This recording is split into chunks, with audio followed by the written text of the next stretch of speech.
Hello friends, आप सभी को हमारे YouTube channel Tinku learning centre में स्वागत है। तो फ्रेंड्स, हम एएलपी टेक्नीशियन 2018 में पूछे गए मैथ्स के क्वेश्चन को सॉल्व कर रहे हैं, ठीक ना। तो आज होगा क्वेश्चन नंबर 2238 से स्टार्ट होगा, ठीक ना। तो चलिए वीडियो को शुरू करते हैं। क्वेश्चन है, यदि 192 पेन का क्रय मूल्य 10 रुपये है तो 5 रुपये में कितने पेन खरीदे जा सकते हैं, ठीक ना। कहने का मतलब है कि 192 पेन है, ठीक ना। 192 पेन का दाम है कितना है, 10 रुपये, ठीक ना। 192 पेन का 10 रुपये दाम है, तो हम 192 को है सो हम 10 से डिवाइड कर देंगे तो हमारे पास एक पेन का दाम निकल जाएगा ना। तो हमको निकालने बोला 5 पेन का दाम, तो हम 5 से मल्टीप्लाई कर देते हैं, ठीक ना। तो 5 दूनी 10 हो गया। अब देखिए 9 दूनी 18 हो गया और 12 हो गया, 6 दूनी 12 हो गया, ठीक ना। मतलब 96 पेन है सो खरीदा जा सकता है, ठीक ना। तो इस तरह से आपका ऑप्शन नंबर बी बिल्कुल सही हो जाएगा, ठीक ना। चलिए चलते क्वेश्चन नंबर 2239। लिखा है 6 छात्रों के एक समूह ने किसी परीक्षा में भाग लिया, ठीक ना। बाद में परीक्षा देकर एक अन्य विद्यार्थी समूह में शामिल हुआ। नए छात्र के प्राप्त अंक को भी जोड़ने पर समूह का औसत अंक 3 से बढ़ जाता है, ठीक ना। तो देखिए, नए छात्र के प्राप्त अंक समूह के पहले के औसत के अंक से डैश ज़्यादा है, ठीक है। तो हमको क्या निकालना है, तो देखिए नए छात्रों का प्राप्त अंक और पहले के छात्र के औसत अंक से कितना ज़्यादा है सो हमको निकालना है, ठीक ना। तो देखिए 6 छात्र हैं, ठीक ना। कितना छात्र है, 6।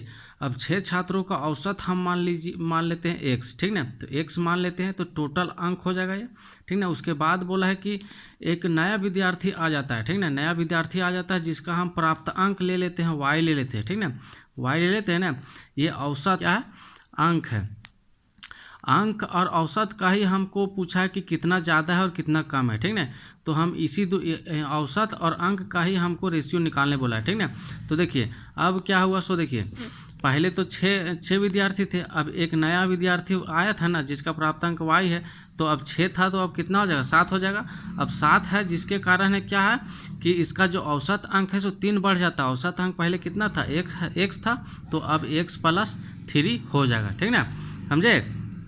अब देखिए इसको हम सॉल्व करते हैं। 6x + y = 7x + 7 21 हो जाएगा, ठीक ना।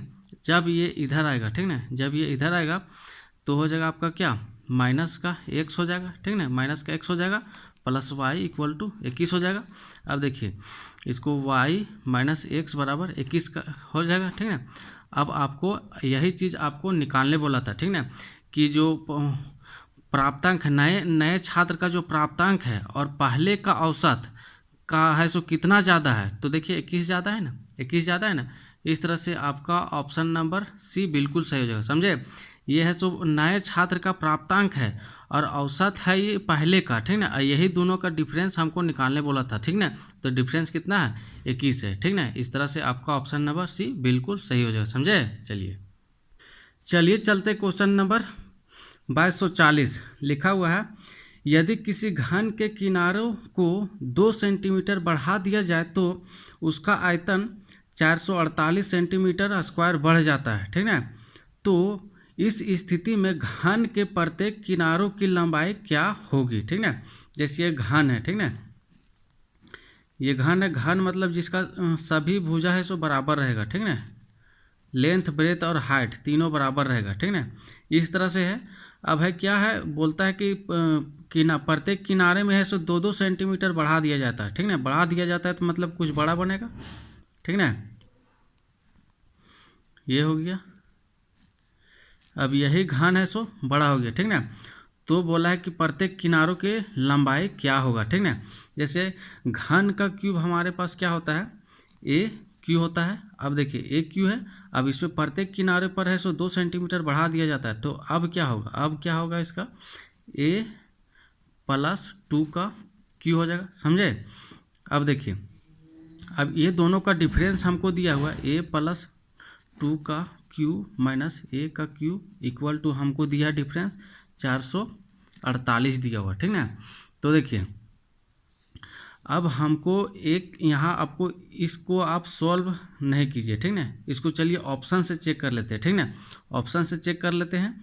तो देखिए ऑप्शन नंबर ए हम बैठाते हैं, एक की जगह हम 7 रखते हैं, ठीक ना, 7 रखते हैं तो 7 और 2 9 हो जाएगा, 9 का क्यूब माइनस यहाँ कितना हो जाएगा 7 का क्यूब हो जाएगा, ठीक ना, 9 का क्यूब कितना होता है 729 होता है, माइनस और ये 7 का क्यूब कितना होता है 343 होता है, ठीक ना। तो इसका डिफरेंस कितना आ रहा है 6 आ रहा है, ठीक ना, हमको स्टार्टिंग में 8 चाहिए, तो ऑप्शन नंबर ए नहीं होगा, ठीक ना। अब देखिए ऑप्शन नंबर बी हम देखते हैं जब, तो 9 है, 9 और 2 11 हो गया, 11 का क्यूब माइनस 9 का क्यूब करते हैं तो 11 का क्यूब कितना होता है 1331 होता है, और 9 का कितना हो गया माइनस 729 होता है, ठीक ना। तो इसका डिफरेंस देखिए तो 2 आ रहा है, ठीक ना, तो मतलब ऑप्शन नंबर बी भी सही नहीं होगा, ठीक ना। अब देखिए ऑप्शन नंबर सी हम चेक करते हैं, ऑप्शन नंबर सी में 6 रखते हैं, ठीक ना, 6 और 2 8 हो गया, 8 का क्यूब माइनस 6 का क्यूब, ठीक ना, 8 का क्यूब कितना होता है 512 होता है, और 6 का क्यूब होता है 216 होता है, ठीक ना। ये दोनों का यहाँ 12 हो गया, 12 में से 6 गया तो 6 हो गया, तो ये भी ऑप्शन नंबर सी भी सही ना होगा, ठीक ना। तो ऑप्शन नंबर डी ऑटोमेटिक सही हो जाएगा, ठीक ना। फिर भी चलिए चेक कर लेते हैं, ठीक ना। हमको बोला है कि डी है सो 8 रखना, 8 और 2 10 हो जाएगा, 10 का क्यूब माइनस 8 का क्यूब हो जाएगा, ठीक ना। अब देखिए अरे इसका डिफरेंस हमारे पास दिया हुआ 448 दिया हुआ, समझे। अब देखिए 10 का क्यूब होता है 1000, 1000 में है सो 8 का क्यूब हम घटाते हैं 512, ठीक ना, 512 घटाते हैं तो देखिए 10 में से 2 गया तो 8 हो गया, अब यहाँ कितना बचा 8 हो गया, और यहाँ कितना बचा 4, ठीक ना। तो आपको 4 8 8 आता है, ठीक ना। तो आप है सो सुधार लीजिए, ठीक ना। अब क्वेश्चन में जो दिया हुआ है 448 जो दिया हुआ है, यहाँ 488 होगा, ठीक ना। तो आप क्वेश्चन में करेक्ट कर लीजिए, ठीक ना। चलिए ऑप्शन नंबर डी इसका करेक्ट सही हो जाएगा। चलिए चलते क्वेश्चन नंबर 2241, ठीक ना, कहता है दिए गए प्रश्न पर विचार करें और निर्णय लें कि उत्तर देने के लिए कौन सा कथन पर्याप्त है, ठीक ना। तो मतलब हमको क्वेश्चन दिया हुआ पी क्यू और आर का मान हमको निकालना है, ठीक ना। कथन ए में दिया हुआ है पी प्लस क्यू का स्क्वायर इक्वल टू 16 दिया हुआ, ठीक ना। तो हम इसको कैसे लिख सकते हैं, P plus Q equal to root है सो 16 लिख सकते हैं ना, मतलब P plus Q equal to हम 4 लिख सकते हैं, इक्वेशन 1 है ये, ठीक ना।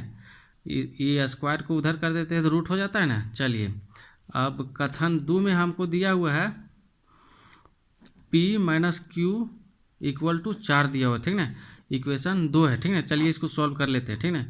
ये देखिए प्लस से माइनस खत्म हो गया, अब ये 2P इक्वल टू 4 और 4 8 हो जाएगा, ठीक ना, मतलब P इक्वल टू हमारे पास 4 आ गया, ठीक ना। अब है सो Q निकालते हैं, इसमें जब रखेंगे तो Q इक्वल टू हमारे पास 0 हो जाएगा, ठीक ना। और हमारे पास R इक्वल टू दिया हुआ, ठीक ना, R इक्वल्स टू दिया हुआ 2P, मतलब R है सो R बराबर भी हम यहाँ से निकाल सकते हैं, तो P है सो हम यहाँ रख देंगे तो 4 दूनी 8 हो जाएगा ना, यहाँ रख देंगे P इक्वल टू 4 दूनी 8 हो जाएगा ना। तो इस तरह से हम P निकाल लिए, Q निकाल लिए, R निकाल लिए, ठीक ना। लेकिन कथन दोनों को ज़रूरत पड़ा, ठीक ना, इसलिए इसका उत्तर देने के लिए कथन A और B दोनों पर्याप्त है, ठीक ना। ऑप्शन नंबर B बिल्कुल सही हो जाएगा। चलिए चलते क्वेश्चन नंबर 2242, लिखा हुआ 62,500 रुपये पर 21% वार्षिक दर से 1.5 वर्ष के लिए चक्रवृद्धि ब्याज क्या होगा, ठीक ना। तो हमारे पास प्रिंसिपल दिया हुआ है 62,500 दिया हुआ है, और हमारे पास रेट दिया हुआ 21%, ठीक ना, और टाइम दिया हुआ हमारे पास कितना 1.5 वर्ष दिया हुआ, ठीक ना, 1.5 ईयर दिया हुआ है ना। तो चलिए इस क्वेश्चन को आप कमेंट सेक्शन में ज़रूर बताइए, ठीक ना। इस तरह के क्वेश्चन हम पिछले वीडियो में भी चर्चा कर चुका हूँ, ठीक ना। तो आप इसको रेशियो मेथड से बनाइए, ठीक ना, रेशियो मेथड से 2 या 1.5 साल दिया मतलब आप 2 वर्ष का निकालिए, ठीक ना, 2 वर्ष का निकालिए। रेशियो से आप कैसे निकालेंगे 2 वर्ष के लिए 2:1, ठीक ना, 2:1 निकालिएगा, ठीक ना। अब कैसे कीजिएगा देख लीजिए, पहले हम थोड़ा सा हेडलाइन बना देते हैं, ठीक ना। आप उसको कमेंट सेक्शन में ज़रूर बनाइए, ठीक है। अब देखिए ये प्रिंसिपल है, इसका 21% निकालिएगा, ठीक ना। 21% निकालने के बाद यहाँ आएगा, ठीक ना, कुछ आएगा, अब यहाँ लिख दीजिएगा। अब फिर यहाँ जो आया इसका 21% निकालना पड़ेगा, इसका 21% निकाल के आप यहाँ लिख दीजिएगा, समझे। निकाल लिए। अब ये दोनों को है सो क्या करना है, आपको गुना करके यहाँ लिख देना है, ठीक ना। गुना करके आपको क्या करना है, लिख देना है, ठीक ना। अब देखिए यहाँ हमको 1.5 साल के निकालने बोला है, ठीक ना, लेकिन है सो हम क्या किए हैं, 2 साल का निकाल दिए हैं। तो हम ये दूसरा साल को हमको आधी महीना मतलब 6 महीना का चाहिए, लेकिन ये 12 महीना का निकाल दिए हैं। तो इसको क्या करेंगे, ये टोटल है सो क्या है 12 महीना का है, लेकिन हमको तो चाहिए 6 महीना का, तो 6 से हम लोग मल्टीप्लाई कर देंगे, ठीक ना। अब ये जो आएगा, ठीक ना, ये जो आएगा आप इसमें ऐड कर दीजिएगा, आपका आंसर आ जाएगा, ठीक ना। चलिए इसको जरूर है सो कमेंट सेक्शन में बना के भेजिए, ठीक है। चलिए चलते क्वेश्चन नंबर 2243। लिखा हुआ है, परनीत ने अपनी यात्रा दोपहर 2:45 और 46 में शुरू की, ठीक ना। वह गंतव्य स्थान पर शाम 4:55 और 57 में पहुंचा, ठीक ना। उसके बाद लिखा है, अनीत ने परनीत के 58 और 40 के बाद यात्रा शुरू की। गंतव्य तक पहुंचने पर उसके 50 और 29 बाद पहुंच गया, ठीक ना। कहता है, अनीत ने अपनी यात्रा पूरी करने में कितनी समय लगाई, ठीक ना। क्वेश्चन को आप इस क्वेश्चन को ध्यान से समझिएगा, ठीक ना, क्योंकि इससे रिलेटेड आगे और भी क्वेश्चन मिलेगा, ठीक ना।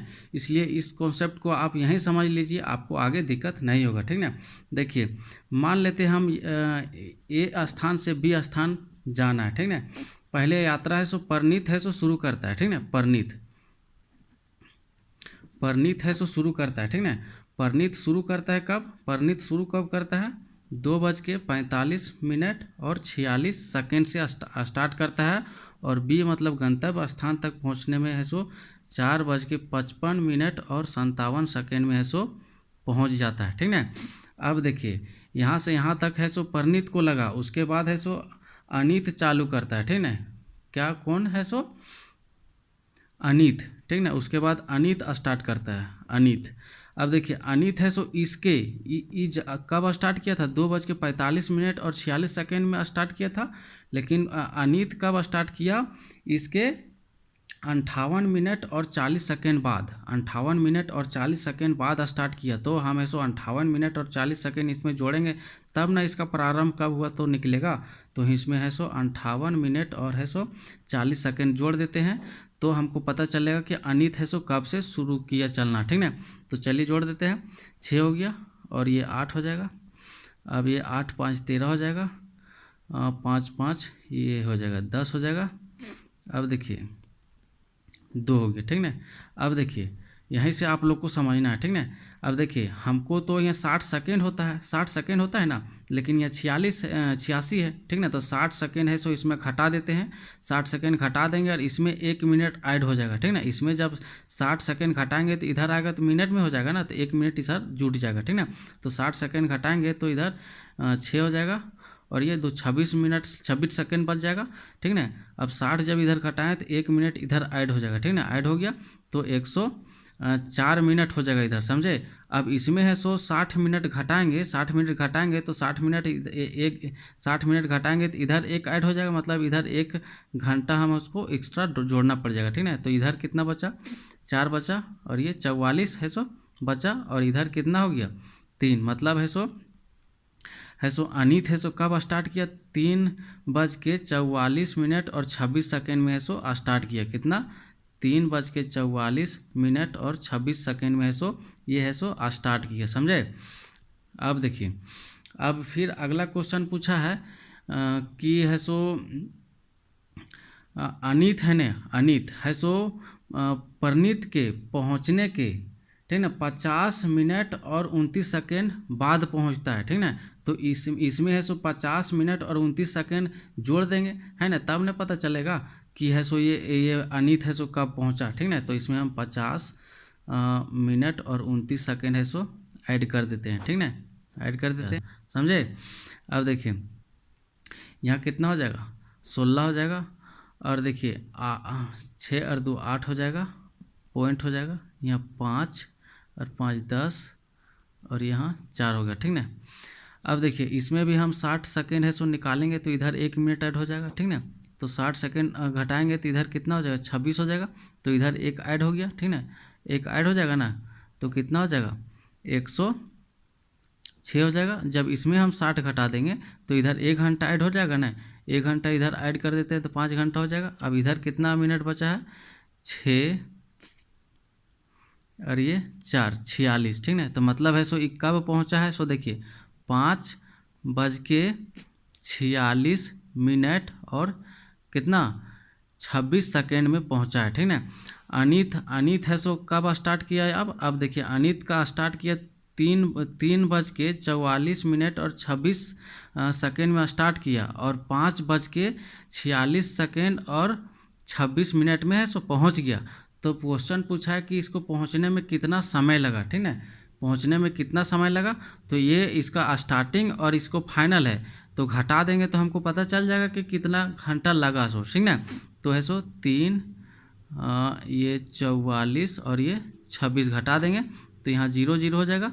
अब देखिए यहाँ, ठीक ना, और यहाँ कितना हो जाएगा 2, मतलब 2 घंटा और 2 मिनट लगा, ठीक ना, 2 घंटा और 2 मिनट लगा। आपका ऑप्शन नंबर डी बिल्कुल सही हो जाएगा, समझे। थोड़ा सा वीडियो को एक मरतबा फिर से रिवाइज करके देख लीजिएगा, ठीक ना, तो आपको कॉन्सेप्ट पूरा क्लियर हो जाएगा, ठीक ना।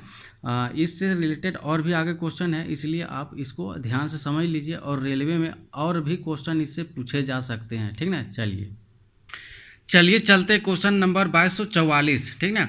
लिखा निम्नलिखित में से कौन संयुक्त संख्या नहीं है, संयुक्त संख्या नहीं है, ठीक ना। संयुक्त संख्या आपका किसको कहते हैं, सो देखिए संयुक्त संख्या उसको कहते हैं जिसका 2 या 2 से अधिक फैक्टर होगा, ठीक ना। 2 या 2 से अधिक फैक्टर होता है, मतलब 2 या 2 से अधिक गुणनखंड हो, उसको क्या कहते हैं, संयुक्त संख्या कहते हैं, ठीक ना। तो चलिए इसको चेक कर लेते हैं। ऑप्शन नंबर ए जो है कितना है, 109 है, ठीक ना। ये 111 से पूरी तरह से डिवाइड हो जाएगा, ठीक ना। तो अब चलते हैं ऑप्शन नंबर बी चेक कर लेते हैं, 109 है, ठीक ना।